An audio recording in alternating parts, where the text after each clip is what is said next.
Hello mga ka-friends, ayun, good morning nga pala sa inyo dyan mga ka-friends. At ako nga po pala mga ka-friends ay papasok na nga pala sa school. At ito na nga mga ka-friends ay naglalakad na pala ako sa Libis mga ka-friends. At ito nga yung kasama ko mga ka-friends, may kasama tayong ka-classmate mga ka-friends. Ito nga pala, classmate ko nga pala yan. Hello mga ka-friends, ito na nga mga ka-friends ay malapit na pala kami dyan mga ka-friends sa Balangbato. At yan, papunta sa kayan ng jeep mga ka-friends.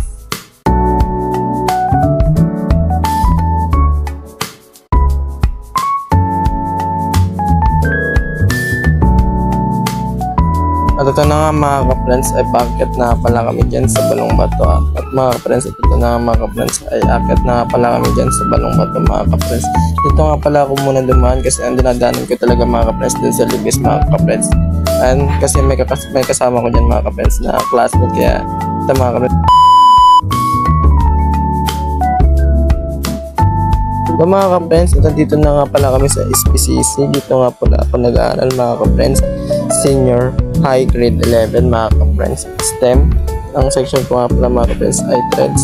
Dito na nga mga ka-friends, naglalakad na nga po pala ako dyan mga ka-friends. Papasok sa loob ng SPCC mga ka-friends. Ayan mga ka-friends, ang daming mga estudyante mga ka-friends. Ayan, dito nga din pala sila nag-aaral mga ka-friends sa SPCC. At ito na nga mga ka-friends, ay papasok na nga pala ako sa gate mga ka-friends sa entrance. Ito na nga mga ka-friends, pumasok na nga pala ako dyan mga ka-friends. At ito na nga din mga ka-friends ay umakyat na nga po pala ako dyan mga ka-friends sa hagdanan papuntang room. At ito na nga pala yung gym namin mga ka-friends, yung court mga ka-friends. Ayan nga pala mga ka-friends yung gym, yung court mga ka-friends. At ito nga po pala yung mga room namin mga ka-friends. Ito na nga mga ka-friends, ito na pala nagtatapos ang aking mini vlog for today's video. Antayin nyo na lang po yung susunod kong part mga ka-friends. Thank you sa panonood.